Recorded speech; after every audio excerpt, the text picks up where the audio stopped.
Je continue. Donc le vélodrome, l'équipole du Petit Paris, ça c'est à Corvée, petits entraînements pour galopeurs, pour les sites d'escalade et l'embarcadère de Moulin-du-Comte. Pour faire fonctionner ces équipements, la CIRAL a créé un certain nombre d'emplois en interne. En complément de ces emplois, la CIRAL décide de faire appel à l'AXE et au JEJAC, la seule structure à intervenir sur la totalité du territoire. Sur le développement culturel, élaboration d'un schéma directeur, des équipements culturels, gestion aux écoles de musique de Loudéac, Corlay, Uzel, Frélouse. La CIRAL s'engage à contribuer au maintien d'un maillage du territoire en salle de cinéma, pour travailler au maintien des équipements existants. Le réseau cybercommune, le point information, la CIRAL met à disposition du partenaire un local permettant le dispositif FOAD, formation ouverte à distance, des actions de toute nature, des études de définition de faisabilité de l'investissement immobilier, dans le cadre du développement culturel et touristique basé sur l'histoire et le patrimoine des toiles de Bretagne. Donc, dans ce cas-là, son intérêt communautaire, le centre Paul Féval à Saint-Élo, la maison des toiles à Saint-Élo, l'atelier musée du tissage de Uzel Prélouse. La maison, page 9, la maison des toiles et l'atelier du tissage, un petit peu d'une boutique pour la promotion des produits à Barcelone. Je pense que vous êtes tous allés d'abord.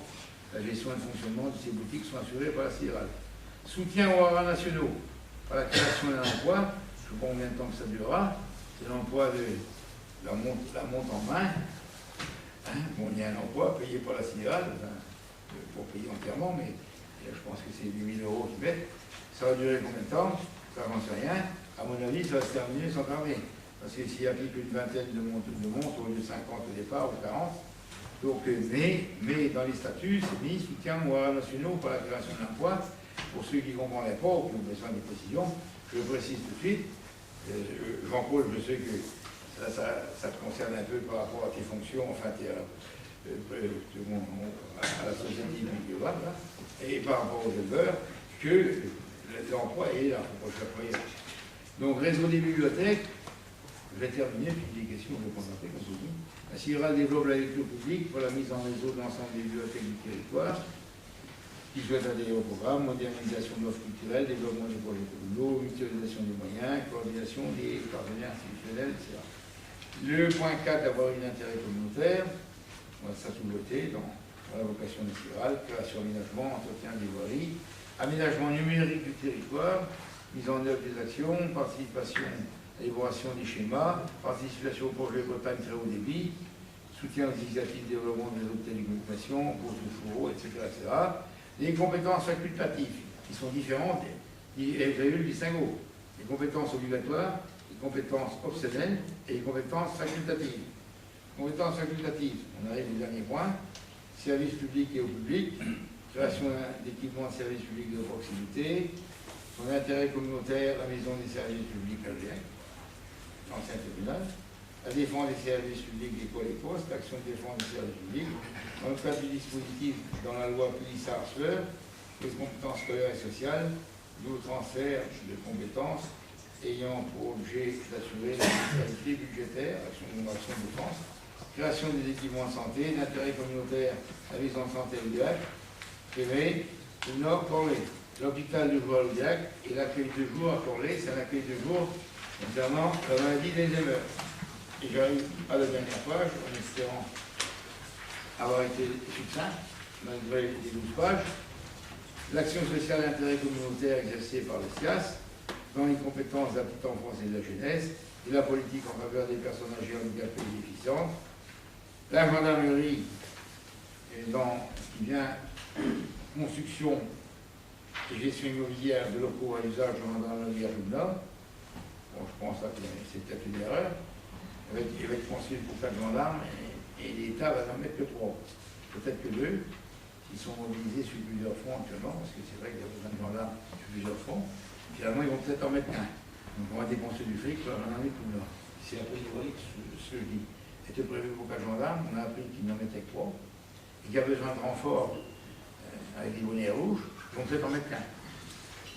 Donc il va de l'argent mis pour la gendarmerie comme là, l'argent qui va être mis pour du contribuable, bien sûr, il faut peut-être pour avoir de gendarmes à Communard. Sympathiquement, on pourrait agrandir celle de Loudiac et concentrer les forces gendarmerie Loudiac. en supprimant aussi la gendarmerie du Zèle, bien sûr, puisque le gendarme du Zèle voit singulière. Sauf si pour des raisons politiciennes, les acteurs politiques des cantons demandent à ce que la gendarmerie soit consacrée. La mutualisation des moyens personnels dont j'en ai parlé. Tout de suite, il y a le matériel de voirie, ce dont je vous ai parlé, que 8 communes avaient du matériel en commun, la sauvegarde du patrimoine déclaré d'intérêt communautaire, soutien à la réhabilitation du patrimoine communal, y compris bâti, potentiellement avec des chantiers d'insertion. Après l'article 8, c'est le règlement intérieur. Donc le conseil communautaire doit se doter d'un règlement intérieur avec une charte de fonctionnement.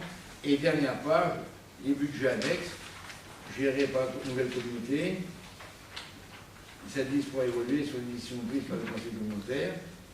L'article 10, les fonctions de receveur sont assurées par le trésorier du DIAC. Article 11, exécution. Monsieur le secrétaire général de la préfecture chargé d'exécution du présent arrêté qui sera notifié bien sûr aux communes concernées, affiché dans chacune des communes, publié au retrait des actes administratifs de la préfecture et non copie sera adressé au trésorier payeur général, au président de la Chambre régionale des comptes, pour que tout soit clair et qu'il n'y ait pas besoin d'un audit,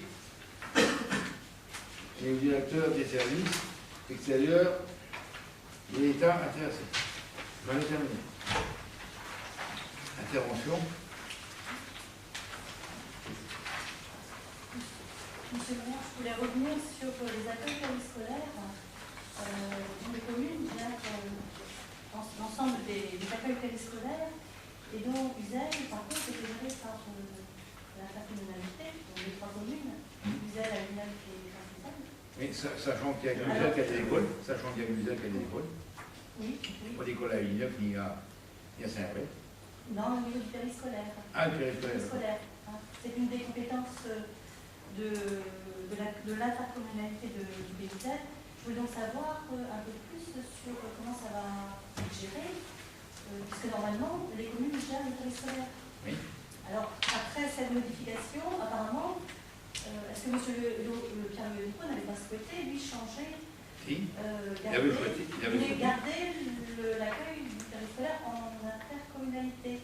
Oui. Aujourd'hui, Oui, mais je ne vais pas répondre aux pères locaux. La question sera lui posée directement. Non, mais quand vous me disiez, que vous aviez plus peut-être d'éléments que vous apportiez. Non, pour le moment, non. Il a souhaité, nous, on s'est opposé à ce que la compétence scolaire, j'aurais dû accepter, parce que ça veut dire que si la compétence scolaire se prise par toutes les communes, on aurait peut-être une 3 écoles d'œuvre dans le DIAC. Je parle en dehors des activités, mais non, c'est pas bien, j'ai bien compris votre question, en dehors des activités périscolaires. La compétence scolaire qu'USL exerce, donc elle fera l'objet, je pense qu'ils ont mis à part. Ils vont faire un syndicat. Avec les 3 communes.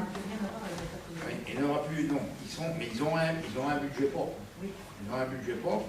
Donc, dans le cas du budget propre, ils géreront à la fois ce qui est à leur compétence, les activités périscolaires rentrent dans ce budget-là aussi. Je ne peux pas en dire plus, je ne vais pas parler pour Pierre Leco. Autre question? Oui. Autre question? Il n'y en a pas? Merci. Ah. Moi, je voulais faire d'abord une remarque par rapport à ces statuts. Je trouve qu'il y a une avancée liée au texte de loi, bien sûr, qui préside à la rédaction de ce projet. C'est l'amélioration de l'aspect démocratique, puisque effectivement, notamment comme on dit que l'opposition sera représentée. Le nombre de représentants du DIAC au sein de la sidérale sera désormais presque d'un quart des représentants. La moitié des élus du DIAC siégeront à la communauté de communes, ce qui veut dire que c'est un engagement plus important qui sera dans les futurs élus, puisque actuellement c'est 6 ou 7. 7.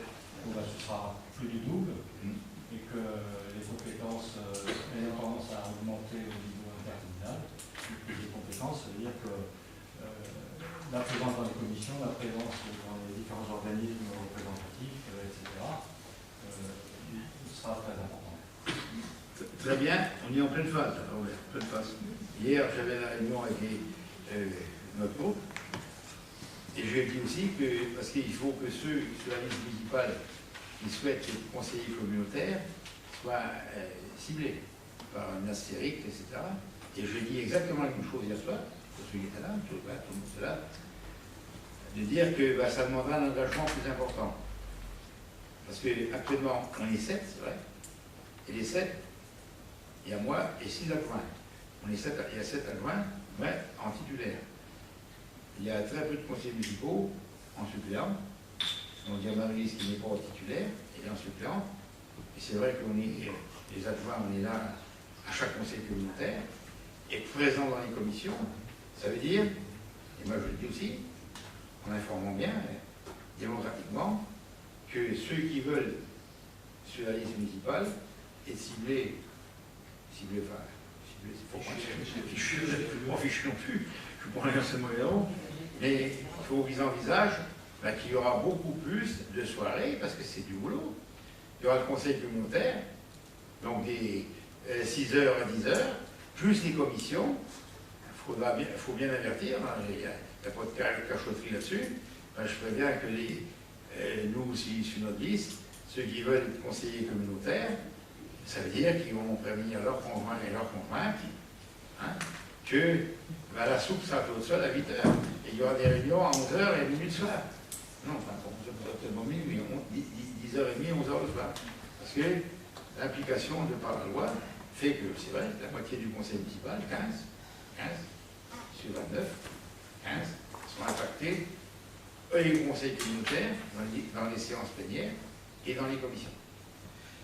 Alors c'est vrai que, sans dévoiler rien du tout, je demande au conseiller, est-ce que tu souhaites être conseiller communautaire?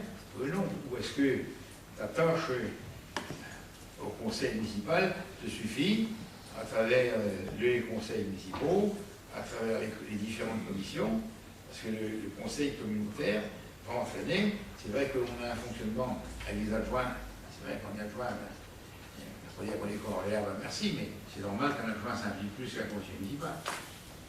Voilà ce que je veux dire, mais là je partage totalement le même point. Donc, petite question, la période transitoire est prévue à partir du 1er janvier, les élections sont prévues fin mars, c'est-à-dire qu'après on a un délai d'un mois